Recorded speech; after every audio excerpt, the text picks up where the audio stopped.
인생에는 많은 고난이 있습니다. 공정한 대접을 받지 못하는 것도 큰 고난인데요. 부당한 대우를 받으며 마음이 너무 괴롭고 또한 마음이 괴로운 가운데에서 육신도 힘들어지게 됩니다. 그 부당한 대우를 받고 있다는 것에 온 마음이 집중되어서 또한 일할 의욕도 사라지게 됩니다.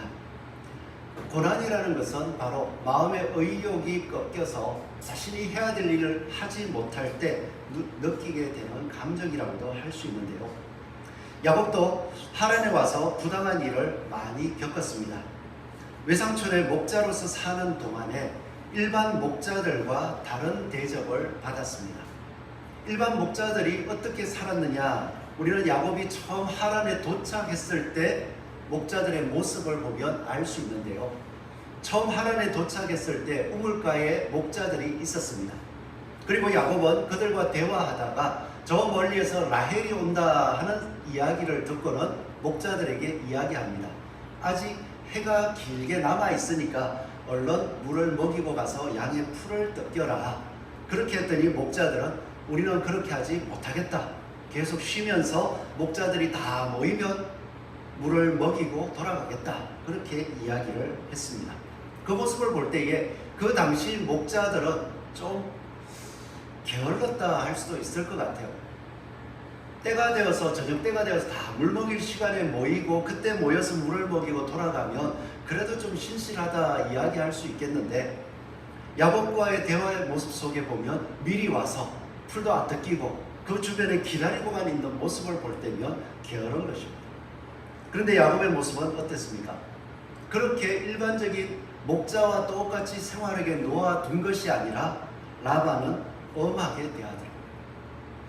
그 조카가 목자로서 일을 하고 있고 아내를 얻기 위해서 열심히 수고하는데도 밤낮으로 양을 돌보게 했고, 또한 짐승에게 그 양을 잃었거나 아니면 도둑 맞았거나 야곱의 손에서 네가 치다가 손해가 났으니까 네가 다 갚아라 하면서 아주 엄하게 야곱을 대했습니다. 그런 것을 볼 때에 야곱은 마음속에 라헬을 바라보는 마음이 아니었다면 너무나도 힘들었겠죠. 그런 가운데 드디어 7년이 지났습니다. 7년이 지나가지고 이제 제가 약속했던 라헬을 아내로 얻을 수 있게 해주십시오 라고 이야기했더니 그러자 라고 하면서 잔치를 벌려주는데 라헬이 아니라 레아를 아내로 주었습니다. 다음날 아침 야곱이 이야기합니다. 왜 나를 속였습니까? 그렇게 이야기했더니 아니야, 이 집안 풍습이 그러하니까 내가 라헬도 너에게 줄 거니까 7년을 더 일해. 그렇게 해서 진짜 사랑했던 여인 라헬을 얻는데 14년이 걸렸습니다. 그 14년의 기간들을 생각해 볼 때면 이 야곱은 엄청나게 부당한 대우를 당한 거예요. 외삼촌 라반에게 쏟기도 하고 또 일하는 것에 있어서도 너무나도 힘들게 일을 했었습니다. 그 삶을 생각할 때도 부당하게 산다는 것이 어떤 것일까 되돌아볼 수 있지만, 그 부당함을 겪었던 야곱을 생각한다면 야곱은 그 부당한 일을 안 할 줄 알았어요. 그런데 야곱도 결혼을 하고 나서 두 아내를 얻자 그 두 아내 가운데에 한 아내만을 더 사랑했습니다. 처음부터 하나님께서 인도해 주시는 약속의 증거로 바로 이 여인이야 하고 만났던 라헬을 더 많이 사랑하는 거예요. 레아도 아내로 얻었지만 레아를 쳐다보기보다는 라헬을 쳐다보면서 라헬만을 바라보고 살아가는 것. 그렇게 살아가니 실제로 레아와 라헬은 똑같은 아내이지만 레아의 마음속에는 너무나도 가슴 아픈 그 한 같은 것이 쌓이게 됩니다. 그럴 때에 야곱은 두 아내 가운데서 자신도 부당한 대우를 받아봤음에도 그 부당한 대우를 행할 때에 그것을 해결해 주는 분이 있더라고요. 하나님께서는 이 야곱의 가정을 통해서 부당한 일을 당하는 사람이 있느냐, 그 부당한 일을 당하는 삶 속에서 나는 너를 신앙으로 이끌어 줄 거야 라고 말씀하시는 모습을 보게 됩니다. 우리도 삶 속에서 부당한 일을 당하고 그 부당한 일 속에서 견디기 힘들어 할 때면 하나님께서 야곱을 이끄시고 또한 야곱의 그 두 아내를 이끄신 모습을 통해서 하나님을 바라보고 이겨나갈 수 있는 저와 여러분이 되시기를 소원합니다. 하나님께서는 이 야곱의 가정, 특별히 레아와 라헬을 다루실 때에 공의로운 모습으로 다뤄주시더라고요. 그러기에 고난 가운데 있을 때면 지금 당장 일어나는 일들 속에는 부당한 대우를 받는 것 같지만 하나님께서 그 모든 것을 공의롭게 갚아주실 것이라는 것을 믿고 공의로운 하나님을 바라보는 저와 여러분 되기를 소원합니다. 야곱은 결혼을 하고 나서 라헬만을 바라보았어요. 그러다 보니까 레아는 하루하루 살아가는 결혼 생활이 너무나도 힘이 들었습니다. 너무나도 어려웠습니다. 그러다 보니까 마음속에 한탄도 나오겠죠. 누구 하나 도와줄 사람이 없기에 바라볼 수 있는 것은 하나님밖에 없었습니다. 그 당시에 우상도 섬기고 있었으니까 자기가 바라보고 있던 지금까지 섬겨왔던 우상을 바라봤을 수도 있지만 야곱이 처음 찾아왔을 때 야곱은 참으로 나를 인도하신 살아계신 하나님을 이야기하였고 하나님께서 베델에서 나를 만나 주셔서 이 길로 오게 하셨고 또 나의 아버지 이삭도 살아계신 하나님께서 보호해 주셔서 부자가 되게 해 주셨습니다. 그 이야기를 라반과 두 아내에게 이야기를 했겠죠. 그리하여서 레아는 그 이야기 가운데서 마음속에 참으로 하루하루가 너무 괴롭습니다. 야곱이 마음을 돌려주지 않습니다. 어떻게 합니까?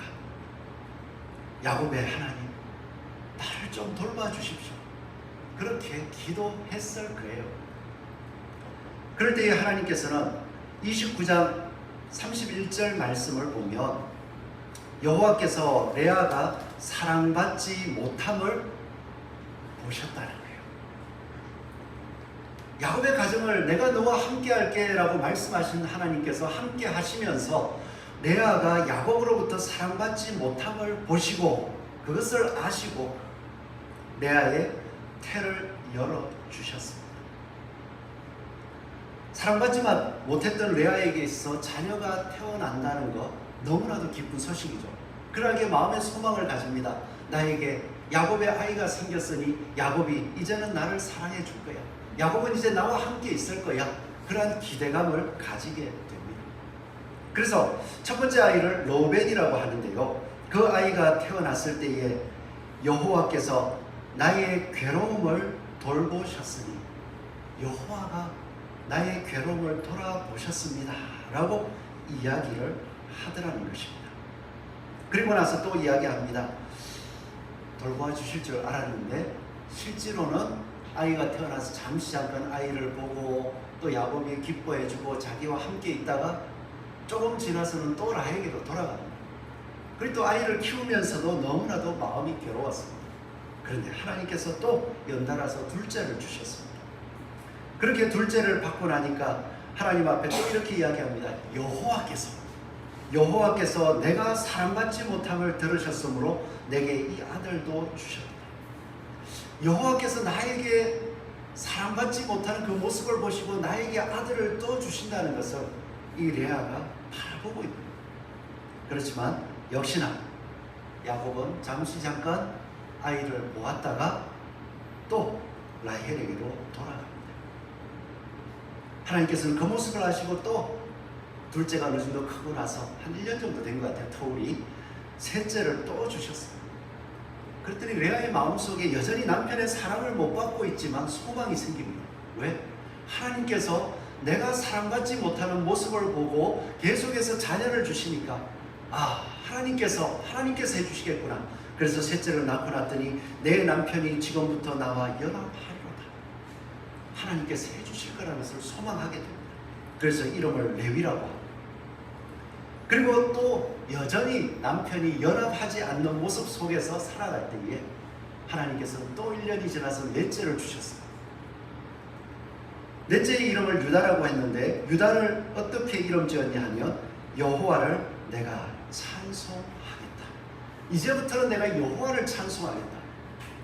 첫째, 둘째, 셋째를 보니까 첫 번째는 나의 괴로움을 보았고 내가 두 번째는 나의 사랑받지 못함, 남편이 나를 사랑하지 않는 것을 바라보면서 하나님께서 갚아주셨고 세 번째는 남편이 나와 연합하겠다 기도했더니 네 번째 아들을 낳고 나서는 내가 이제는 나를 보호하시고 나를 보시고 나를 인도하시는 여호와를 찬송하는 믿음으로 바라보는 대상이 바뀌더라고요.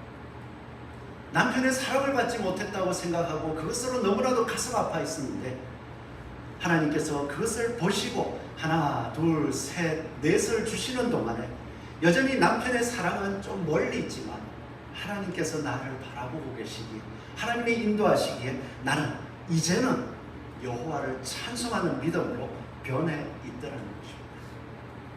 그러기에 레아는요, 야곱의 사랑을 강구하면서 그 사랑이 오지 않는 그 부당한 모습 속에서 너무나도 가슴 아파했지만 그 가슴 아픈 가운데에 여호와를 바라보았더니 여호와께서는 공의로우셔서 사랑받지 못함을 보시고 레아에게 자녀를 계속 주시더라는 것입니다.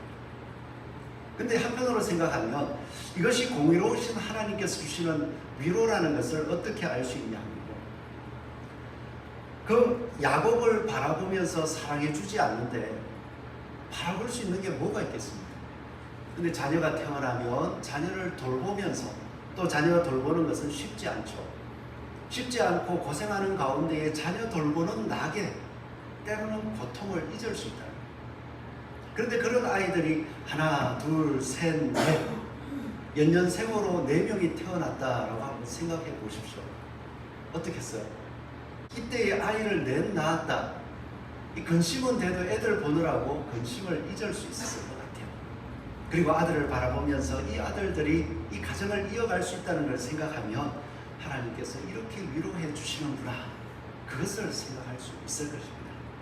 그래서 이 레아는 야곱의 사랑을 비록 충만하게 받지는 못하지만 그 위로를 하나님께서 자녀를 낳게 해주심으로 나에게 은혜를 베푸신다는 것을 알고 하나님을 찬송하기로 마음먹은 것입니다.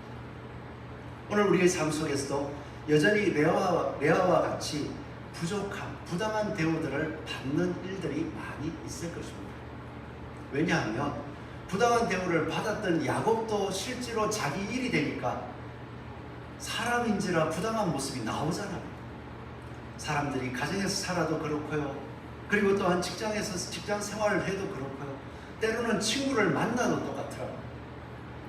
똑같은 사랑을 준 것 같은데 돌아오는 반응은 또 다 다르기도 하고요. 직장에서 똑같은 일을 했는데 칭찬하는 사람이 있는가 하면 괴롭히고 야단치는 사람이 있기도 하고, 너무나도 내가 하는 일들에 있어 부당한 대우들을 하는 경우를 많이 겪게 됩니다. 그럴 때면 그 부당한 일을 행하는 사람을 향하여서 내가 어떻게든 해보고 싸우려고 하기보다는 그 순간 공의로우신 하나님을 바라볼 수 있는 저와 여러분 되기를 소원합니다. 아멘. 하나님께서 그렇게 공의로우신 하나님을 바라볼 때에 레아를 보시고 사랑받지 못함을 보시고 그에게 사랑할 소망을 주셨듯이 우리에게도 우리가 그 시간 붙잡아야 될 소망이 무엇인지를 주실 줄로 믿습니다. 하나님께서 또한 참으로 공의로우신 것을 볼 수 있는 것은요, 사랑받지 못하는 레아에게 하나님께서 자녀를 주셨어요. 그런데 사랑받는 라헬에게는 자녀를 안 주셨더라고요. 오늘 30장 1절을 보면 라헬이 자기가 야곱에게서 아들을 낳지 못함을 보고, 라헬은 야곱과 함께 지내는 시간이 더 많았음에도 불구하고 아들을 낳지 못하는 것을 보고 반대로 언니 레아가 하나님의 돌보심을 받고 아들을 낳는 것을 또 본 거죠. 그러니까 너무 속이 상한 거예요. 내가 분명히 남편 야곱의 사랑을 받고 있는데 언니는 아들을 낳지만 나는 아들을 낳지 못하는 거예요. 사랑받고 있음에도 불구하고 남편이 나를 사랑하는구나 그렇게 생각하고 또한 더 기다릴 수도 있을 건데 기다리지 못하고 남편에게 이야기합니다. 언니를 시기하여서, 언니를 볼 때마다 막 시기한다는 것은 마음속에 미움이 싹 튼다는 거죠. 그런 마음으로 언니와 그 언니의 자녀들을 바라보면서 야곱에게서 가서 소리를 칩니다.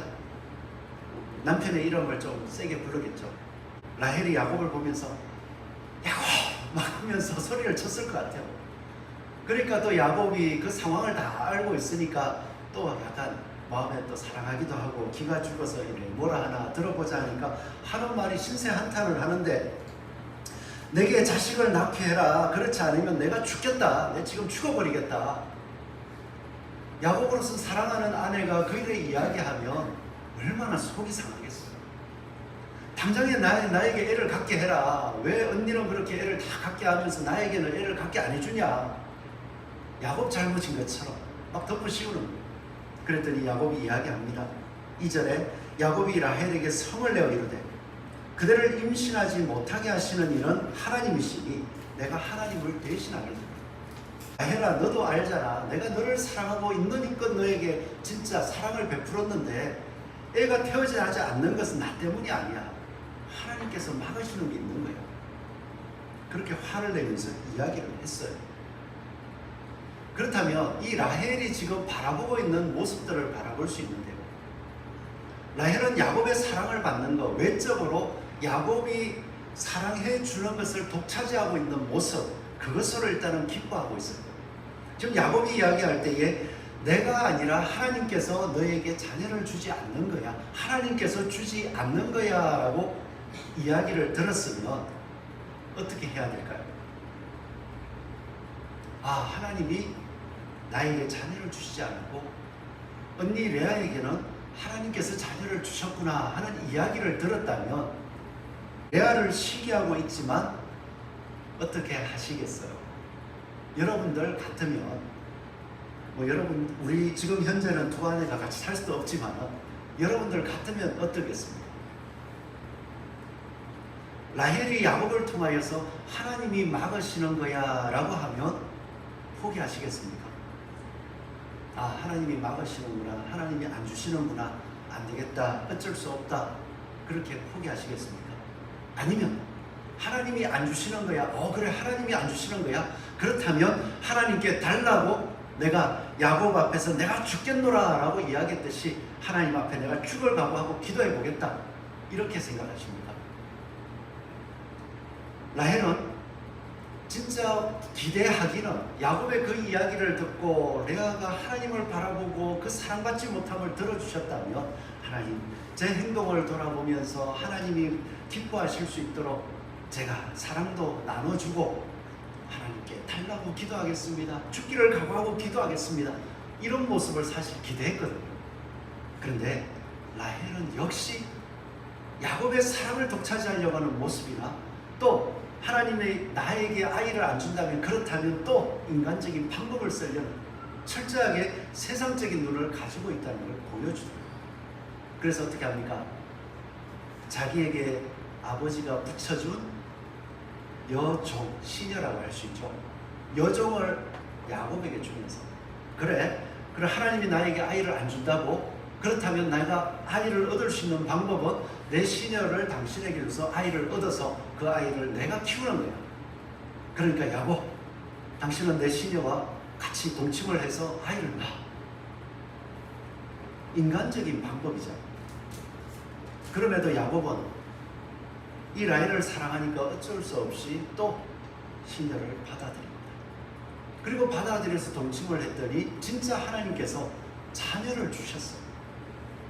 그런데 라헬이 그 자녀의 이름을 붙이는 것을 보면 하나님께서 주셨습니다, 이런 느낌보다는 그 언니 레아와 경쟁하는 가운데에 내 수치가 가려졌다, 부끄러움이 가려졌다. 그리고 또 둘째를 낳았더니 그 둘째 이름을 붙이면서 내가 언니와 경쟁해서 이겼다. 하나님께서 주셨다라는 마음, 은혜의 마음을 가질 때에 이런 모습들이 나올 수 있겠습니다. 하나님께서 저에게 은혜를 주셨습니다, 하나님께서 은혜를 이렇게 주셨습니다, 그러면서도 이야기하기를 내가 저 사람과 이제는 싸워 이길 수 있어요, 저 사람과 이겼어요. 라헬에게 있어서 철저히 인간적인 방법을 써가면서 인간적인 방법으로 얻은 것조차도 하나님께서 주신 은혜에 감사하는 것이 아니라 나의 자존심을 세우는 것으로 대갚아가더라. 또 라헬은 더 험한 일이라고 하는 최선의 수단을 한번 찾아봅니다. 어느 날 레아의 아들 첫째 로벤이요. 한 4살, 5살쯤 된 것 같아요. 그 추수하는 시기에 들판에 나가서 놀다가 뭔가 식물 하나를 들고 왔습니다. 그게 뭔가 봤더니 합한채라는 거예요.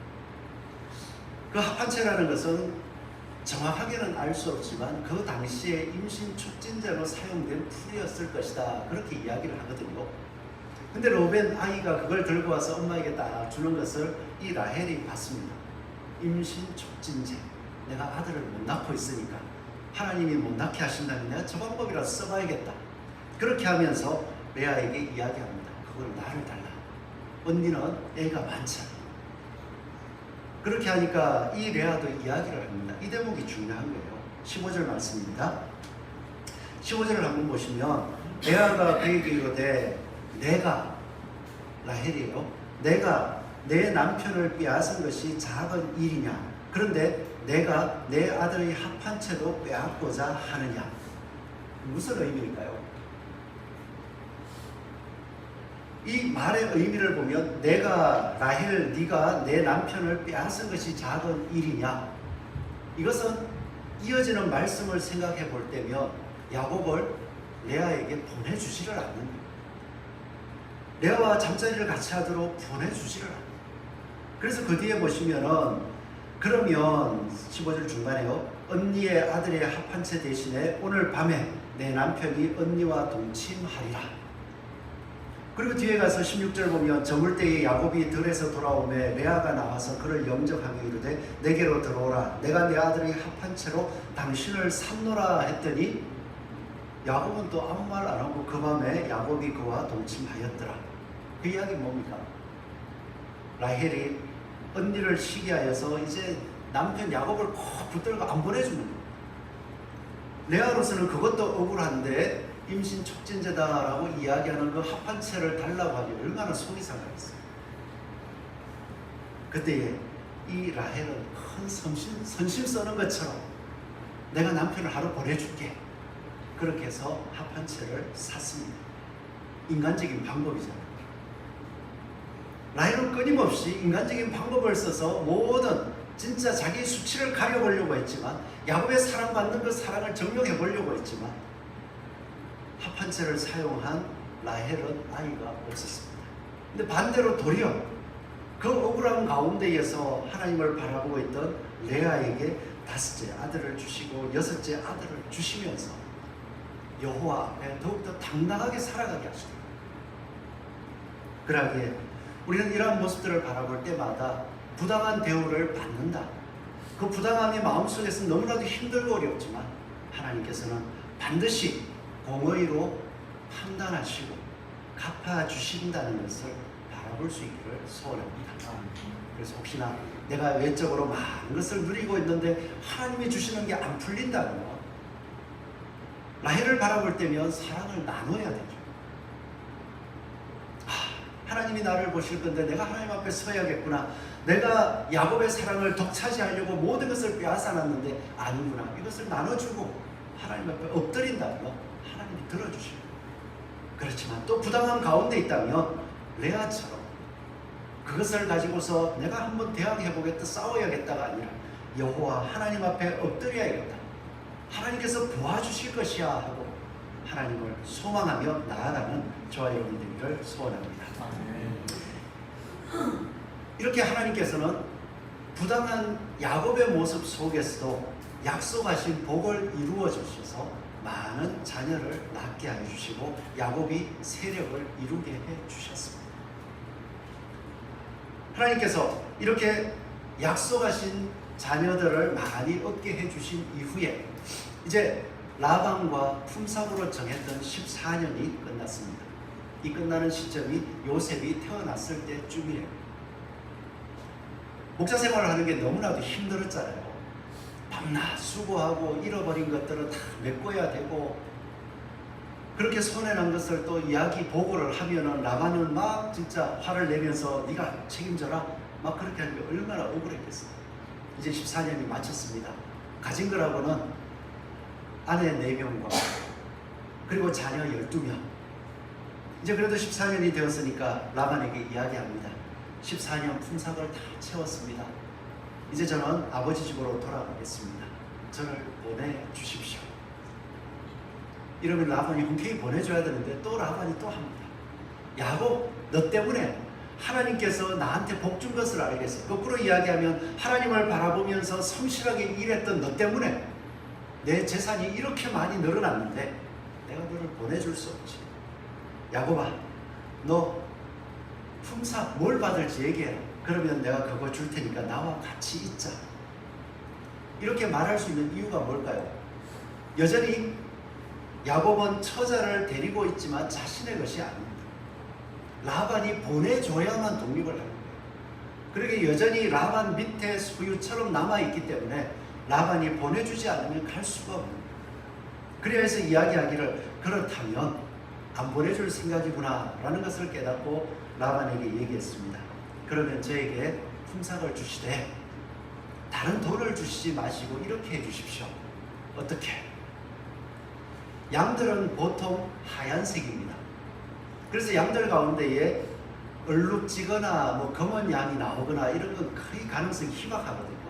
그러면 저에게는 양을 칠 때의 품삯으로 얼룩지거나 검은색 양을 저의 소유로 주십시오. 그리고 염소 가운데는 검은 염소가 많습니다. 그러면 염소 가운데는 얼룩지거나 하얀 염소를 저에게 제 소유로 주십시오. 그랬더니 라반이 딱 생각해 보니까 그렇지, 그런 건 가능성이 희박하니까 내가 더 부자 되겠구나 생각하고는 흔쾌히 알았어 허락을 해줍니다. 근데 라반이 참 교활해요. 허락해주고 나서는 뭘 하냐 하면 자기 아들들을 불러다가 야야야 아들들아 이리 와봐. 내가 야곱하고 이렇게 품삯을 주기로 약속을 했으니까 지금 내 양떼와 내 염소떼에게 가서 얼룩지고 까맣고 그리고 하얀 염소는 싹 골라다가 한 사흘 정도 떨어진 데 가서 너희들이 키워. 야곱에게는 하얀 양, 검은 염소만 맡길 거야. 그럼 이거는 야곱의 소유를 뺏는 겁니까? 안 뺏는 겁니까? 야곱에게 줄 걸 뺏어가는 거잖아요. 뺏어서 저 멀리 옮겨놓고 이제 바닥에서 시작해. 야곱이 또 얼마나 억울했겠습니까? 그때도 야곱은 하나님 앞에 기도하는 모습을 어떻게 이해할 수 있냐면요, 31장 말씀을 우리 한번 볼까요? 31장 말씀인데요, 31장 11절 12절 말씀을 한번 봐보세요. 함께 읽어보겠습니다. 시작.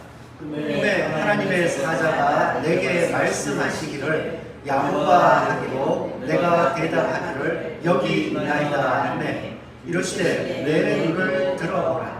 양떼를 탄 수장은 다 얼룩무늬 있는 것, 점 있는 것과 많은 것이니라.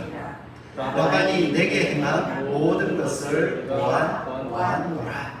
뭐라고 하셨어요?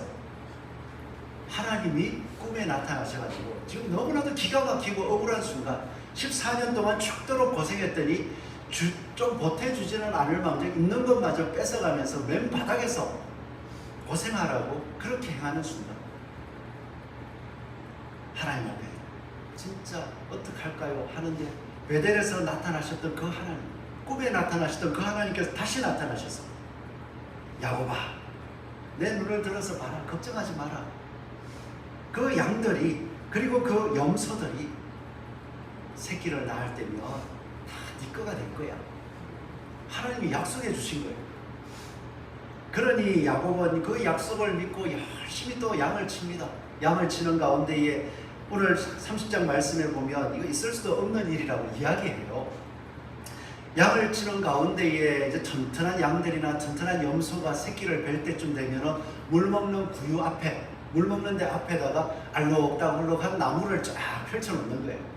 그리고 났더니 이 양들이 새끼를 놓거나 염소가 새끼를 놓으면 야곱께 다 되고 얼룩덜룩한 점 있는 양들, 점 있는 염소가 태어나는 거예요. 그래서 어떤 사람들이 이 말씀을 고지고대로 믿고 뭐 실험해보기도 했다는데 안 돼요. 그렇기 때문에 많은 학자들이 있을 수 없는 일이다, 약간 미신적이다, 뭐 그렇게도 이야기하는데 우리가 생각할 수 있는 건 한 가지입니다. 하나님께서 내가 꿈에 하나님께서 꿈에 말씀하시기를 내가 그렇게 해줄게 라고 하셨기 때문에 안 된다고 하는 것을 앞에 펼쳐놓은 것이 아니라 하나님께서 말씀하신 것을 믿고 그 말씀을 따라 행했더니 하나님께서 복을 주신 거예요. 야곱의 그 수고한, 억울하게 수고한 고생들을 하나님께서 갚아주시더라고요. 여러분들, 때로는 하나님께서 그 고난의 자리, 하나님의 뜻을 이루기 위해서 고난의 자리에 내버려 주실 때가 있습니다. 야곱은 아내 라헬을 얻기 위해서 14년간을 진짜 죽도록 고생했잖아요. 하나님께서 내버려 두시더라고요. 그렇지만 그 가운데서도 야곱을 성실하게 인도해 주시고 하나님을 소망하도록 붙들어 주시더라고요. 그리고 나서 이제 품삯을 정하라 할 때, 야, 야곱은 완전히 망했구나. 언제 자기 재산을 불려가지고 살아가겠냐. 절망스러운 그 순간 하나님께서는 그 성실함과 그 수고함을 다 보시고 또 라반의 그 교활함을 다 보시고 야곱에게 더 많은 재산을 안겨줘서 30장 제일 마지막에 가니까 이에 그 사람이 매우 번창하여 양떼와 노비와 낙타와 나귀가 많았더라. 하나님께서 해주시더라고요. 믿으십니까?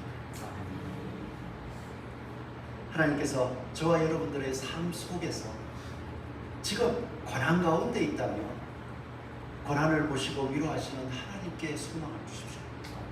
그리고 그 고난 가운데 있다면 야곱처럼 힘들고 어렵지만 하나님께서 들어주실 것을 바라고 진짜 성실하게 맡은 바 일들을 하나님 앞에서 감당하십시오. 그러함에도 우리에게 억울함이 닥쳐올 때는요, 하나님께서 든든한 보장 반석이 되어주실 줄을 믿습니다. 그렇기 때문에 우리의 삶 속에서 고난이 있습니까?